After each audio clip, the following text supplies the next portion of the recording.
I'll go through one by one, and I'd like to tell a story that how we can increase our shareholders' value.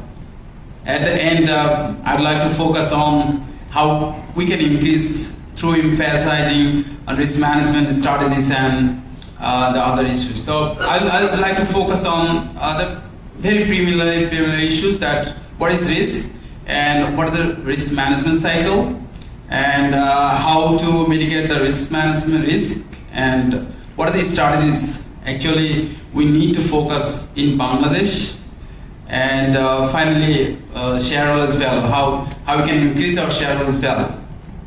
So let's start. What is risk? Actually, the risk is the probability of loss. Probability, that's we're talking about the risk, but what is risk? It's actually function of hazard and vulnerabilities. So hazard actually is probabilistic, vulnerability is non-probabilistic. So the risk is the probabilistic.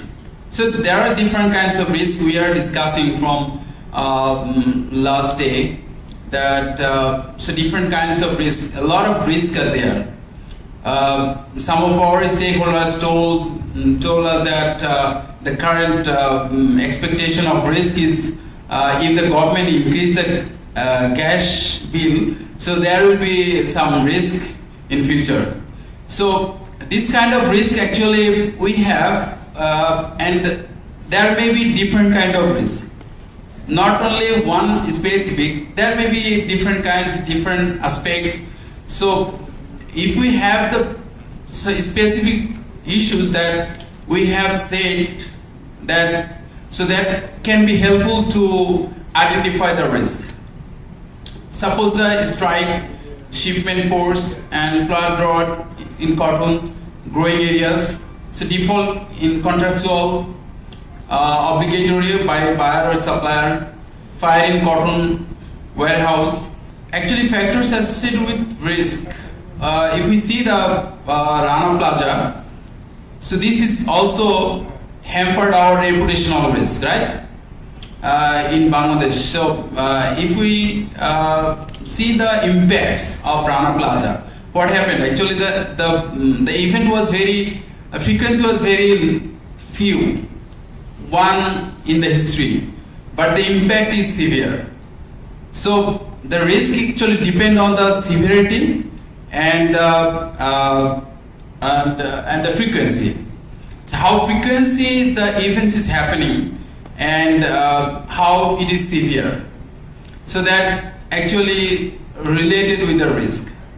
So the risk can be very the events can be frequent, very few, but the severity may be high, very high. So as you see the Rana Plaza, what happened in 2013, but the industry suffered a lot.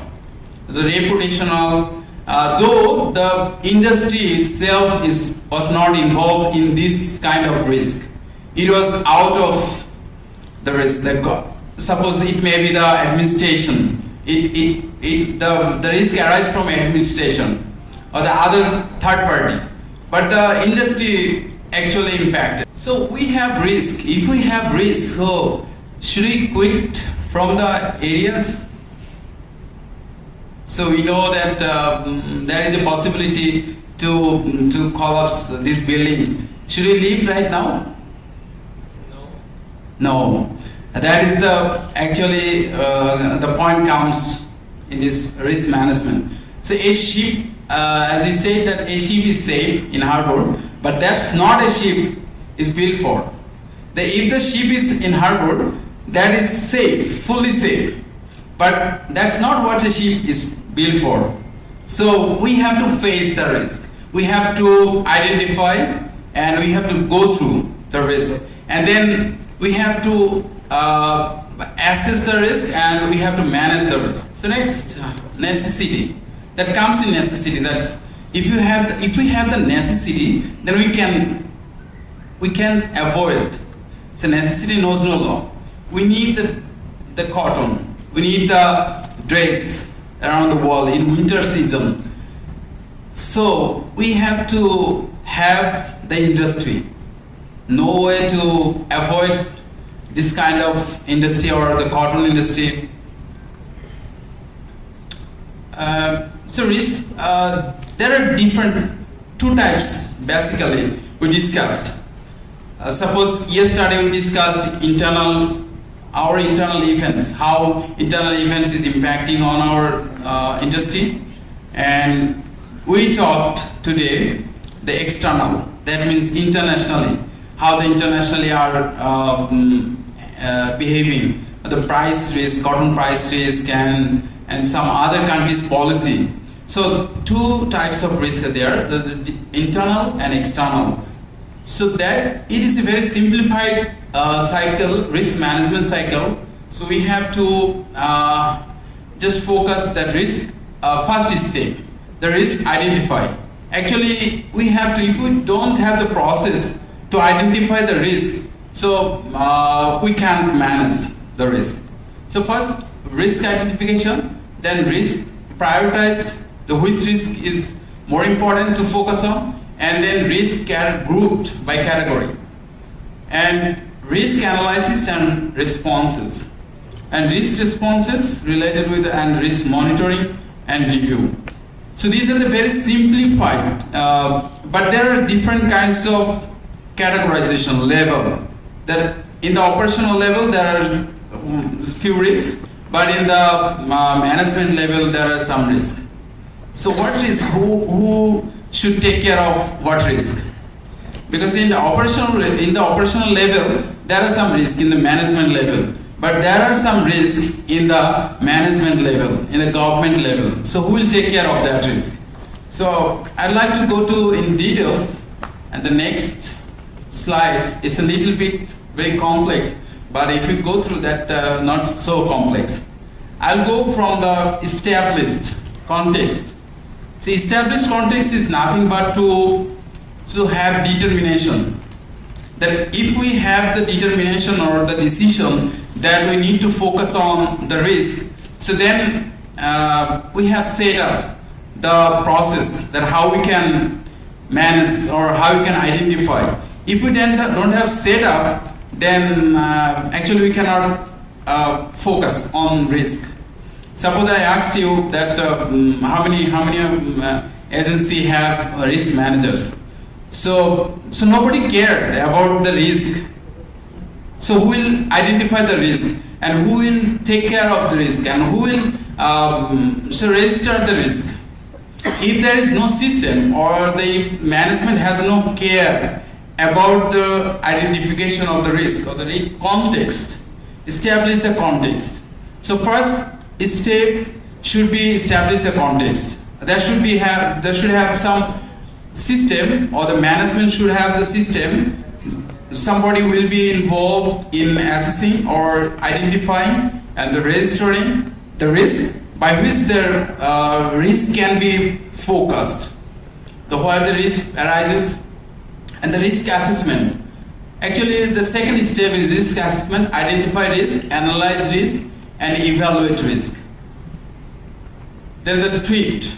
After identify, analyze, and evaluation risk, the treat risk. So which risk should be treated? So if we don't have the process, the identification, analyze, and evaluate process, so we cannot actually treat risk. Suppose right now we're talking about gas price. So we have identified, and there may be another problem in another case, or price maybe go down or price maybe go up. So what risk should be focused? What risk should be treated? So who will take decision? If there is system, then the system will talk very positively. And the next step is monitoring and review. Monitoring and review. So on the basis of the treatment and identification and this process and monitoring, if we monitor and review and communicate and consult. So these are actually between the management process. So management can do this process, and outside of this box, so strategic process, the management board level, especially board level, should focus on strategic process. The commit and mandate, the commitment should have, because if there is no commitment, so the management or board cannot be aware. So commitment and mandate is very important from the very beginning, and commitment and mandate. Then the communicate and train.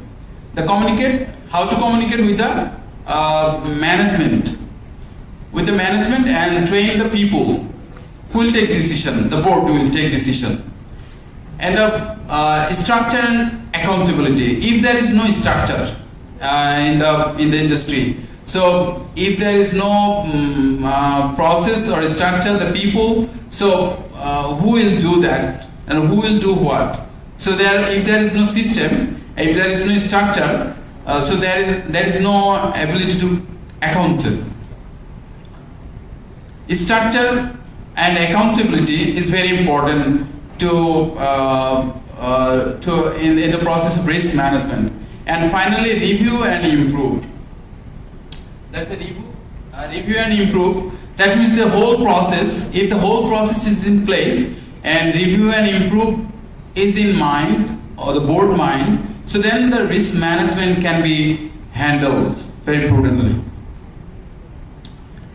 These are the first steps. Actually, the SWOT analysis I have just in brief sorted out. We have talked a lot about SWOT analysis, but in the cotton industry, I have focused a few points.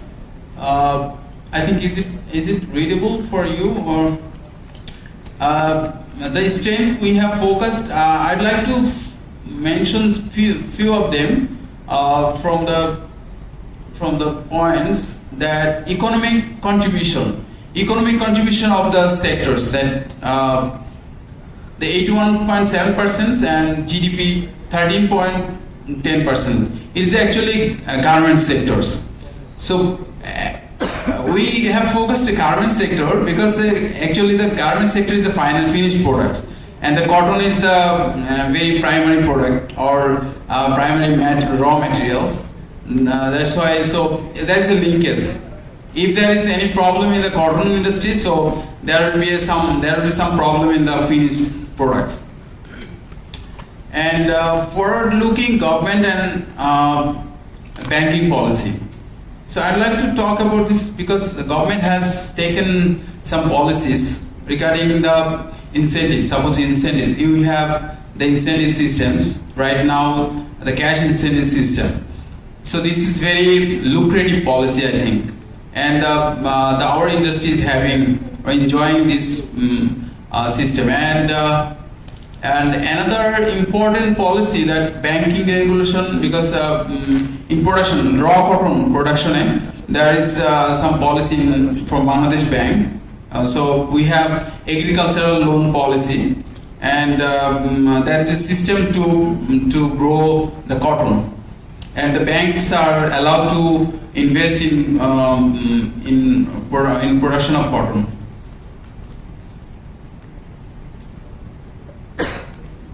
And the reputed entrepreneurship, we have developed a reputed entrepreneurship in our country. So for that reason, there is some status quo. So we have been developing step by step. So reputed entrepreneurship has been playing a great role.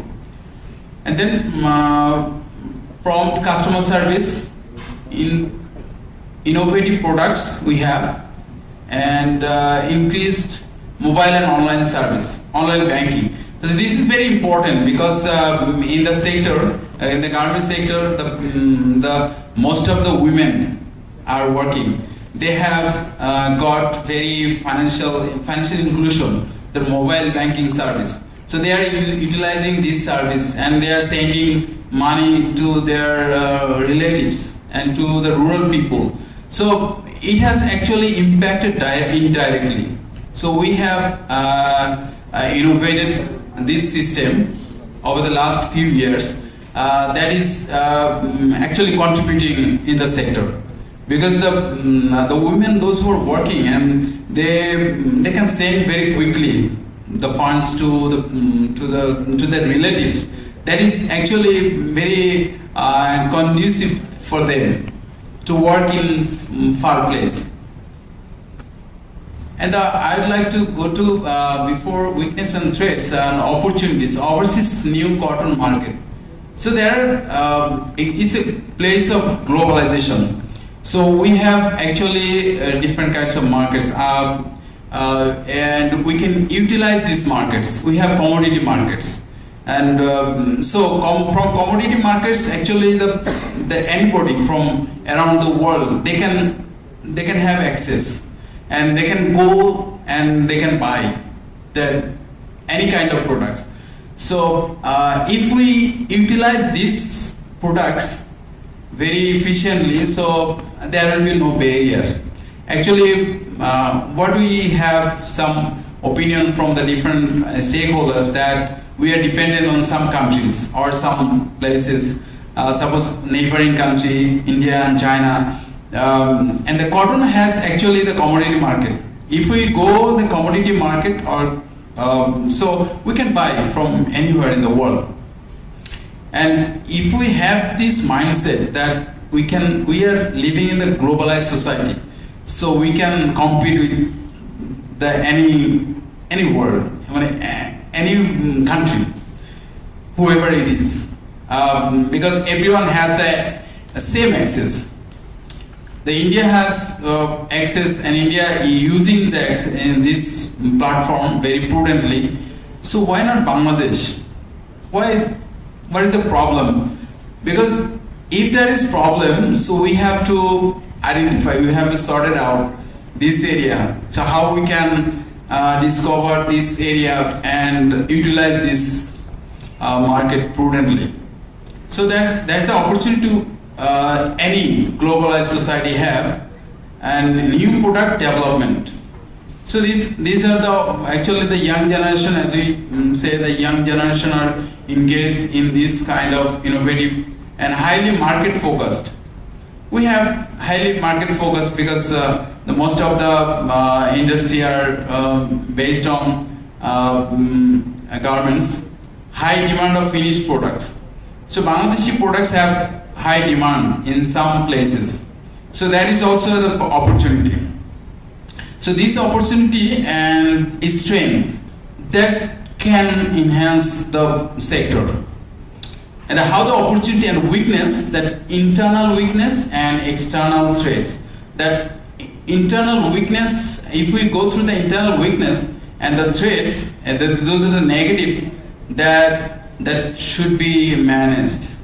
That should be, we should work on these areas, that how we can develop. So limited knowledge on the commodity market and associated risk. So that's so far I have got these views on this, because as we are very regulated, because we have the foreign exchange regulation that I have gone through before coming to this seminar. So there is some system that our market player or stakeholder can participate in the commodity market, but with the permission. So to have the permission, there is some gaps, because whenever one stakeholder is trying to get some permission, so by this time they have lost many times. But within this period, they have actually lost the enthusiasm and the opportunity, what they wanted to have, so they have lost everything. So here we have many scopes to work. And the non-availability of risk management tools. So there are the risk management tools, actually the financial tools I have mentioned, that commodity market development and future forward market we can develop, and less local production of cotton, because 2% overall, because we are highly dependent on the foreign markets. We are so in these areas because as a globalization, so if we want to decrease this risk, so we have to go in these two areas. And interest rate risk is one of the most important risks, because actually it is not new risk, because we are habituated to have the high interest rate scenario. Actually in Bangladesh, you will all understand that we have been enjoying the high interest rate over the last 2-3 decades. But the now market is sometimes a little bit very less effective, what we say, because but there is some criticism that the market, those who are depositors are losing funds. But on the other hand, those who are entrepreneurs, they are just claiming that they should have low interest rate. So there is some bargaining in this regard, and this should be handled from the regulatory. So in this sector, the Bangladesh Bank has some kind of have to take some decisions, strict decisions, and we are following. And the market have to be very responsive in this regard. So what the rate or interest rate should be based on the market, not by handled by the parties or by the regulators. It should not be. If one can want to handle the market, so that would be going against the market actually. If any points from regulator points, if the regulator try to control the system manipulation, so that's not good. So market should be by the market players, should be controlled by the market players, and it should be just flexible. Open-end. So what the market is going, that should not be concerned. And poor infrastructure narratives, we have this kind of, we discussed many times, and unrest political situation. It's actually there is some risk, you have no control. That's political risk, because the political leaders will have some consensus on these issues. We have no control over this. And threats. So cotton source risk. This kind of risk actually, if the source country take some policy, new policy, or so there is some risk. Suppose a few years back we have gone through that India changed policy. So for that policy, Bangladeshi buyers faced a tremendous problem. So the source risk is there, as we have actually 2%, only 2% production. So we have to manage through other tools. And the sustainability cotton trading and volatility of raw cotton price, we discussed a lot of, and country, new act or law by governments, and exchange rate risk, and economic slowdowns or global recessions. The second point is risk measurement. Actually, the risk measurement comes after the identification. After identification, we have to measure the risk. How much risk we are involved in different sectors. So we have to measure the risk. Measure uncertainty and volatility based on historical data. So how much risk we are involved in past, and we have to measure. The VAR analysis can be used, the price risk and basis and currency risk. So these are the measurement tools, and we can utilize this statistical model for measuring the risk. And stress testing is a little bit different from VAR. Stress testing, actually the events, what we said in case of Rana Plaza. If there is some events like Rana Plaza, so stress testing, in that case stress testing is very essential. And back testing is just actually what method we have used. Are they working? That means what are the risk measurement approach we have followed previously? Is that okay? That is the back testing.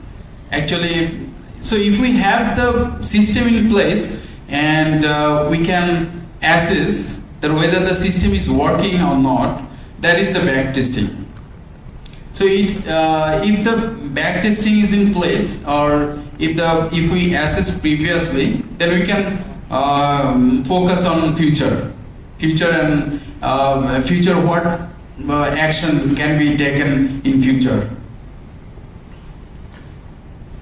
Process for effective risk management.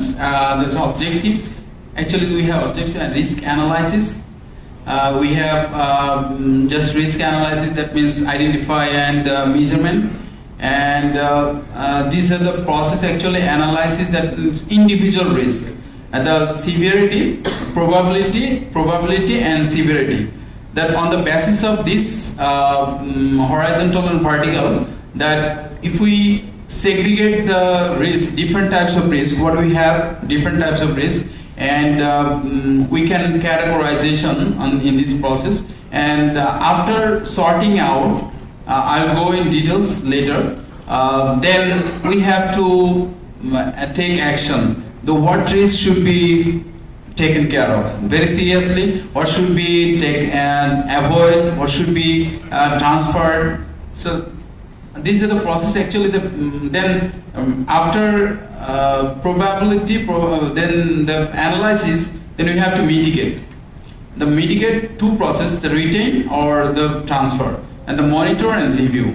And this is the sorting that the different kinds of risk. So what is actually significant, or what risk, where to put this risk, it should be very calculative. That what the industry actually having some problem. There are a lot of risk, but what risk should be put in what categories?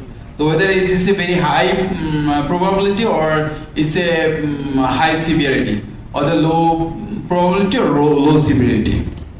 So that should be sorted out, and after calculation of the each risk. Insurance options, actually the cotton traders have different kinds of approach. They have property, all risk, and money in transits, and non-delivery or non-payments, where sea or land, or terrorism, strike or riot, civil conversion or malicious damage, and comprehensive cargo insurance. This is actually supply chain, typical supply chain, where to risk frameworks.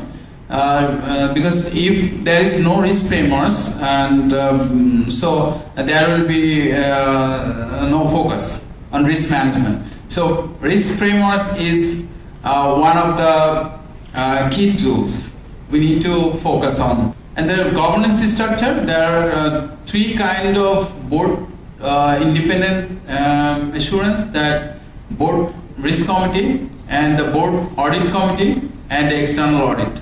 And these are the three committee will mitigate the internal management assurance. And the segregation of duties, because the back office and the middle office and the front office, if there is no separation between this office, so there may arise some risk, oversight and reporting, because should be segregated duties, different offices.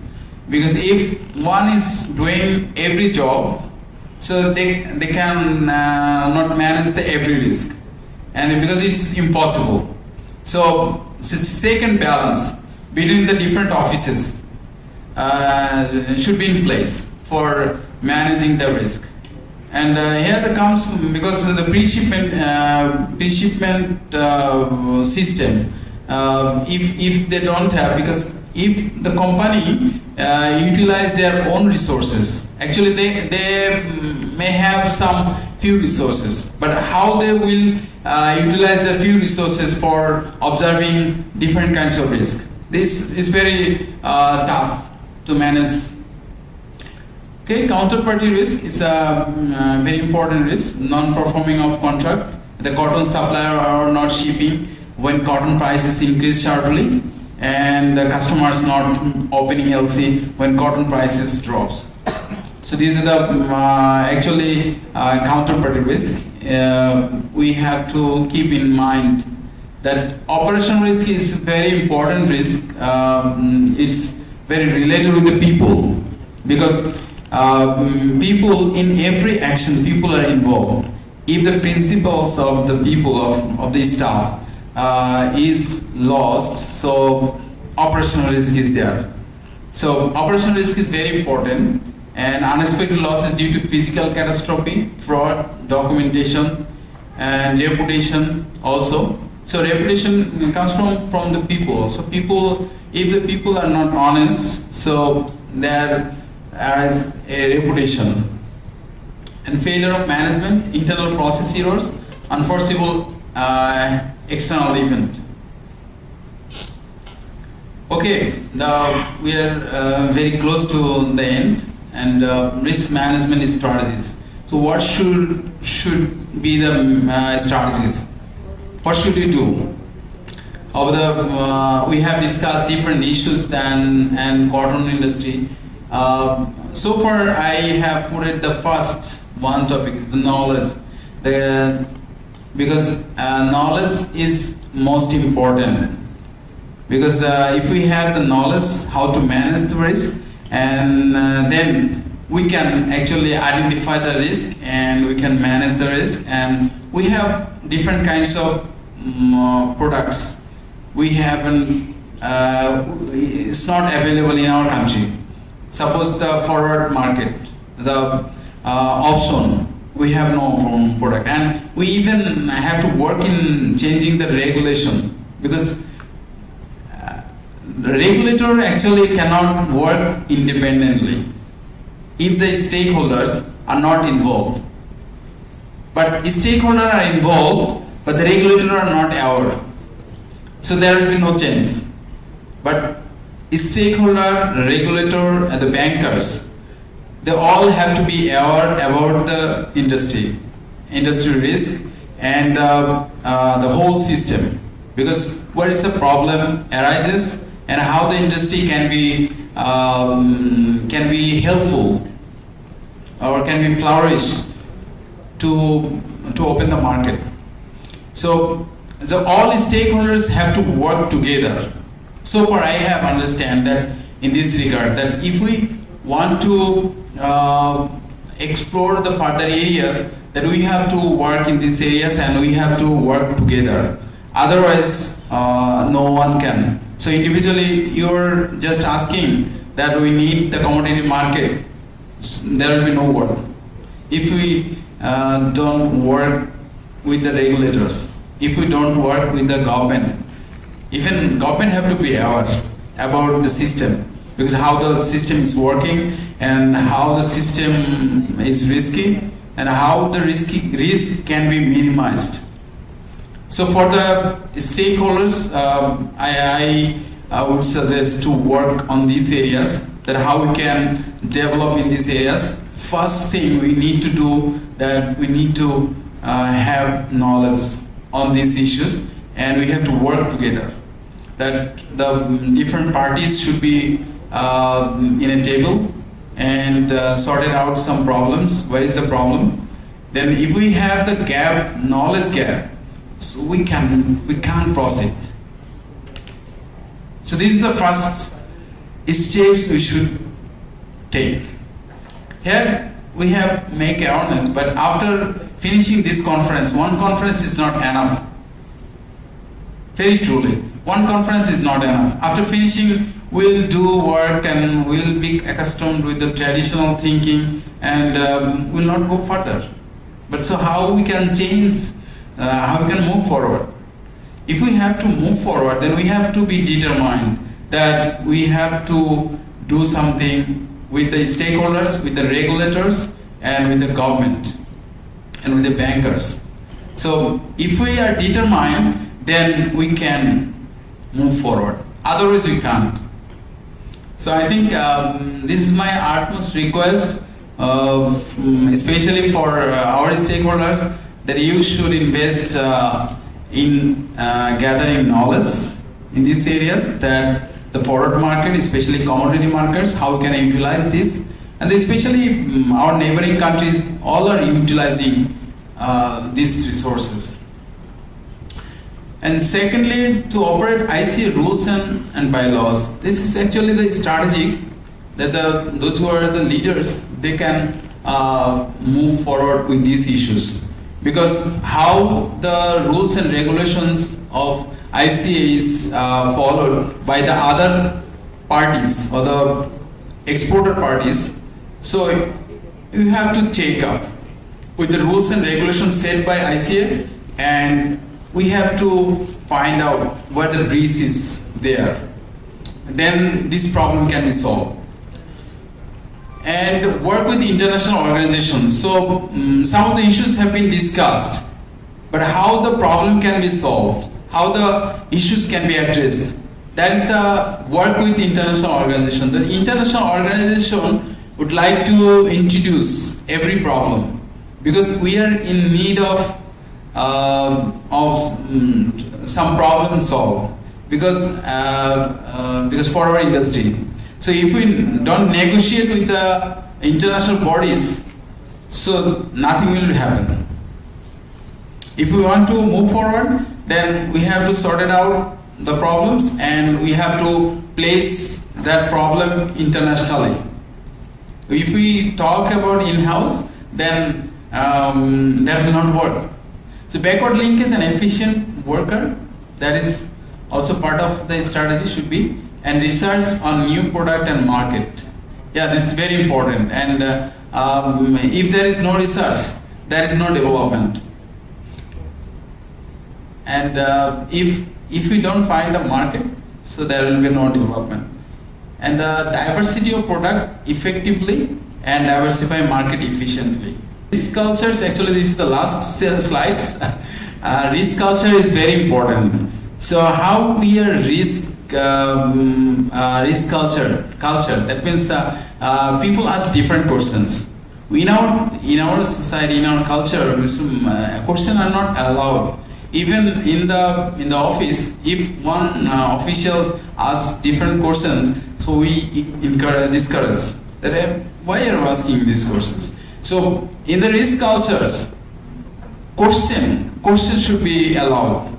Different types of question. If there is no question, so one officials, very simple officials, they may arise very good questions or good problems. So questions should be allowed from in the risk cultures, and people admit ignorance, because if you don't admit ignorance, that means if one may make mistake, but if you ignore the mistake, that means if you dislike the mistake, so there will be another problem. So they will fear, the people will be fear, and they will not do something very innovative one, and they will not do innovative works. So for that reason, we have to allow the mistakes. There is risk culture. Whistleblowing is encouraged, and the performance evaluation of business and people are based on are not absolute profit levels. So sound risk management and governance is a overall strategy. So sound risk management, if there is sound risk management in place, so we can maximize the shareholders' value. That's my last and the reference.